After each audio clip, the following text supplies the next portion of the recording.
ಕಾಯಿಗಳನ್ನೆಲ್ಲ ಬಿಡಿಸ್ಕೊಂಡೆ. ಅದು ಒಣಗಿದ ನಂತರ ಕಪ್ಪು ಬೀಜಗಳಾಗುತ್ತೆ. ಅದ್ರ ಕಾಯಿ ಒಡೆದು ಓಪನ್ ಆಗಿ ಅದ್ರ ಒಳಗಡೆಯಿಂದ ಕಪ್ಪು ಬೀಜಗಳು ಕೂಡ ಮಾರ್ಪಾಡಾಗುತ್ತೆ. ನೀವು ನೋಡ್ಬೋದು, ನಾನು ಒಂದು ಬೌಲ್ಗೆ ಹಾಕ್ಕೊಂಡು ಅದ್ರ ಬೀಜ ಎಲ್ಲ ಇಟ್ಕೊಂಡಿದ್ದೀನಿ. 1-2 ಸೆಂಟಿಮೀಟರ್ ಆಳದಲ್ಲಿ ಈ ಬೀಜಗಳನ್ನ ನೆಟ್ಟರೆ ಸುಮಾರು 7-10 ದಿನಗಳವರೆಗೆ ಈ ಬೀಜಗಳು. ಫ್ರೆಂಡ್ಸ್, ಈ ಗಿಡದಲ್ಲಿ ಫಸ್ಟು ಗುಲಾಬಿ ಬಣ್ಣದ ಹೂಗಳು ಬರ್ತವೆ. ನಿಮಗೂ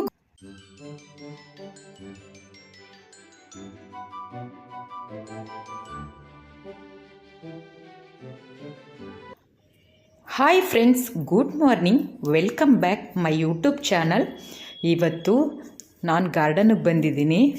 ಗಾರ್ಡನ್ನಲ್ಲಿ ನಿತ್ಯ ಪುಷ್ಪ ಇಲ್ಲ ಸದಾಬಹಾರ್ ಎಂಬ ಈ ಗಿಡದ ಮೂಲಕ ನಿಮಗೆ ಎಲ್ಲ ತಿಳಿಸ್ಕೊಂಡು ಹೋಗ್ತೀನಿ. ಆ ಗಿಡ ನಮ್ಮ ತಾರಸಿ ತೋಟದಲ್ಲಿದೆ, ಅದ್ರ ಬಗ್ಗೆ ನಿಮಗೆ ಎಕ್ಸ್ಪ್ಲನೇಷನ್ ಕೊಡ್ತಾ ಹೋಗ್ತೀನಿ.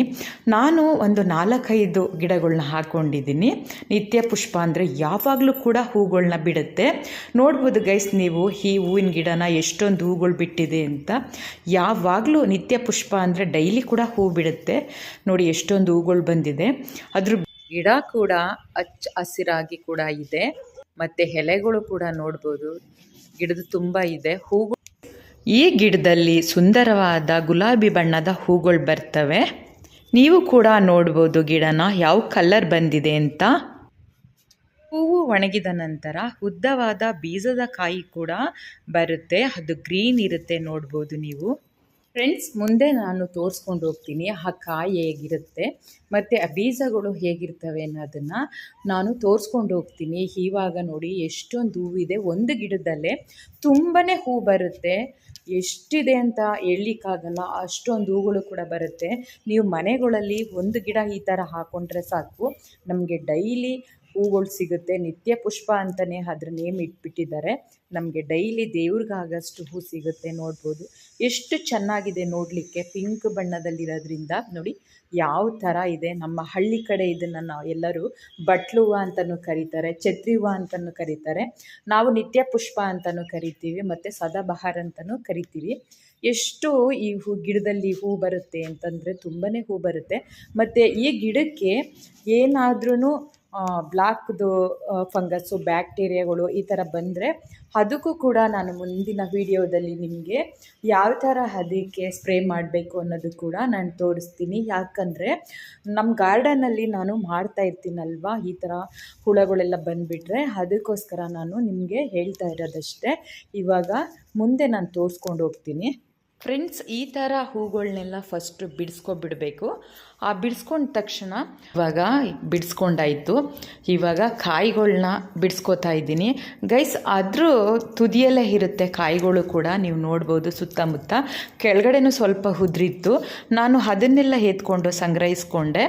ನೀವು ನೋಡ್ಕೊಂಡು ಹೋಗ್ಬೋದು, ಅದು ಗ್ರೀನ್ ಆಗು ಕೂಡ ಇರುತ್ತೆ. ಅದ್ರ ಬೀಜದ ಕಾಯಿ ಕೂಡ ನೀವು ನೋಡಿ, ಇಲ್ಲಿ ನಾನು ತೋರಿಸ್ಕೊಂಡು ಹೋಗ್ತೀನಿ. ಫ್ರೆಂಡ್ಸ್, ನೀವು ಹಸಿರು ಕಾಯಿನ ನೋಡ್ಬೋದು, ಗಿಡದಲ್ಲಿ ತೊಗೊಂಡಿರೋ ಅಂಥದ್ದು. ಇದು ಹೇಗಿದೆ ಅಂತ ನೋಡಿ, ಎಷ್ಟು ಚೆನ್ನಾಗಿದೆ ಕಾಯಿ ಕೂಡ. ಇದು ಒಣಗಿದ ನಂತರ ಕಪ್ಪು ಬೀಜಗಳಾಗುತ್ತೆ. ಅದ್ರ ಕಾಯಿ ಒಡೆದು ಓಪನ್ ಆಗಿ ಅದ್ರ ಒಳಗಡೆಯಿಂದ ಕಪ್ಪು ಬೀಜಗಳು ಕೂಡ ಮಾರ್ಪಾಡಾಗುತ್ತೆ. ನೀವು ನೋಡ್ಬೋದು, ನಾನು ಒಂದು ಬೌಲ್ಗೆ ಹಾಕ್ಕೊಂಡು ಅದ್ರ ಬೀಜ ಎಲ್ಲ ಇಟ್ಕೊಂಡಿದ್ದೀನಿ. ನೋಡಿ ಎಷ್ಟು ಕಪ್ಪು ಕಲರ್ ಇದೆ ಅಂತ. ಫ್ರೆಂಡ್ಸ್, ಒಂದು ಪಾಟ್ ತೊಗೊಂಡಿದ್ದೀನಿ, ಅದರಲ್ಲಿ ಆಲ್ರೆಡಿ ಮಣ್ಣು ಕೂಡ ಹಾಕಿದ್ದೀನಿ. ಅದು ಫ್ರೆಂಡ್ಸ್ ನೋಡಿದ್ರಲ್ಲ ಯಾವ ಕಲರ್ ಬೀಜಗಳು ಬಂದಿದೆ ಅಂತ. ಕಲರು ಕೂಡ ಹೇಳಿದೆ, ಯಾವ ಗಿಡ ಅಂತಲೂ ಕೂಡ ಮೆನ್ಷನ್ ಮಾಡಿದೆ, ಮತ್ತು ಕಾಯಿ ಕೂಡ ಹೇಗೆ ಬರುತ್ತೆ ಅಂತಲೂ ಕೂಡ ನಿಮಗೆ ಈ ವಿಡಿಯೋ ಮುಖಾಂತರ ನಾನು ತೋರಿಸ್ಕೊಂಡು ಬಂದಿದ್ದೀನಿ. ಅರ್ಧದಲ್ಲೇ ವಿಡಿಯೋನ ಸ್ಕಿಪ್ ಮಾಡಬೇಡಿ, ಸಬ್ಸ್ಕ್ರೈಬ್ ಮಾಡಿಕೊಂಡು ವಿಡಿಯೋನ ನೋಡಿ.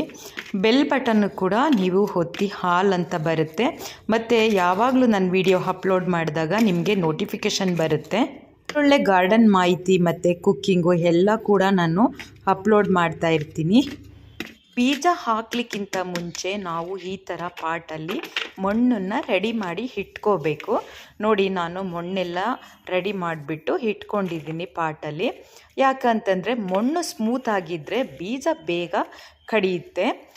ಮೊಳಕೆ ಎಲ್ಲ ಚೆನ್ನಾಗಿ ಬರುತ್ತೆ. ಮಣ್ಣು ಗಟ್ಟಿ ಇದ್ಬಿಟ್ರಂತೂ ಬೀಜ ಚೆನ್ನಾಗಿ ಬರಲ್ಲ, ಸಸಿ ಕೂಡ ಹದ ಆಗಲ್ಲ. ಆದ್ದರಿಂದ ಮಣ್ಣನ್ನು ನೀವು ಹದ ಮಾಡ್ಕೋಬೇಕು. ನೀಟಾಗಿ ಹದ ಮಾಡಿಕೊಂಡು ನಾವು ಬೀಜ ಹಾಕಿದ್ರೆ ತುಂಬ ಚೆನ್ನಾಗಿ ಬರುತ್ತೆ. 1-2 ಸೆಂಟಿಮೀಟರ್ ಆಳದಲ್ಲಿ ಈ ಬೀಜಗಳನ್ನ ನೆಟ್ಟರೆ ಸುಮಾರು 7-10 ದಿನಗಳವರೆಗೆ ಮೊಳಕೆ ಕೂಡ ಮೂಡುತ್ತೆ. ಒಂದು ಪಾಟಲ್ಲಿ ಸುಮಾರು ಒಂದಿಷ್ಟು ಬೀಜ ಹಾಕ್ಕೊಂಡ್ರೂ ಕೂಡ ಅದು ಮೊಳಕೆ ಆಗಿ ಮತ್ತು ಸಸಿ ಕೂಡ ಆಗುತ್ತೆ. ನೀವು ನೋಡ್ಬೋದು ನಾನು ಹೇಗೆ ಹಾಕ್ತಾ ಇದ್ದೀನಿ ಅಂತ. ನೋಡಿ, ನಾನು ಬೀಜ ಜಾಸ್ತಿ ಹಾಕಿರೋದ್ರಿಂದ ಪಾಟ್ ತುಂಬನೂ ಎಲ್ಲ ಕಡೆ ದೂರ ಈ ಥರ ಹಾಕಿದ್ದೀನಿ ಮಣ್ಣಿಗೆ. ಅದು ಕೂಡ ಮೊಳಕೆ ಬಂದು ಸಸಿ ಆಗುತ್ತೆ ಅಲ್ವಾ, ಆವಾಗ ನಾವು ಬೇರೆ ಕಡೆ ಕಿತ್ಕೊಂಡು ನಾಟಿ ಮಾಡ್ಬೋದು. ನಾನು ಈ ಪಾಟಲ್ಲೇ ಬಿಟ್ಬಿಡಲ್ಲ. ಯಾಕಂತಂದರೆ ಒಂದ್ರ ಪಕ್ಕ ಒಂದಿದ್ರೆ ಗಿಡಗಳು ಚೆನ್ನಾಗಿ ಬರಲ್ಲ ಮತ್ತು ಹೂಗಳು ಬರಲ್ಲ. ಆಗ ಪಾಟ್ಗೆ ಬೀಜಗಳೆಲ್ಲ ಹಾಕಾಯಿತು. ಮತ್ತು ಮಣ್ಣು ಕೂಡ ನೋಡಿ ಈ ಥರ ಹಾಕಿದೆ. ಜಾಸ್ತಿ ಕೂಡ ಹಾಕಿಲ್ಲ. ಇಷ್ಟು ಸೆಂಟಿಮೀಟರ್ ಅಂದರೆ ಅಷ್ಟೇ ಸೆಂಟಿಮೀಟರ್ ಮಣ್ಣನ್ನು ನಾವು ಹಾಕಬೇಕು. ಜಾಸ್ತಿ ಹಾಕಿಬಿಟ್ರೆ ಮೊಳಕೆ ಬರೋದು ಸ್ವಲ್ಪ ಲೇಟಾಗಿಬಿಡುತ್ತೆ. ಮಣ್ಣು ಅದ್ರ ಮೇಲೆ ಹದಿಕೊಬಿಡುತ್ತೆ. ಅದರಿಂದ ನಾವು ಎಷ್ಟು ಬೇಕೋ ಅಷ್ಟು ಹಾಕಿದ್ರೆ ಬೇಗ ಕೂಡ ಮೊಳಕೆ ಬಂದು ಸಸಿ ಆಗುತ್ತೆ. ಫ್ರೆಂಡ್ಸ್, ಹೀಗೆ ನಮ್ಮ ಮನೆಯಲ್ಲಿ ಸುಲಭವಾಗಿ ಸದಾಬಹಾರ್ ಗಿಡವನ್ನು ಸಂಗ್ರಹಿಸ್ಕೊಂಡು ಮತ್ತು ಅದರಲ್ಲಿ ಬೀಜ ತಗೊಂಡು ನಾವು ಮತ್ತೆ ನಾಟಿ ಮಾಡ್ಕೊಂಡು ಬೆಳೆಸ್ಕೋಬಹುದು.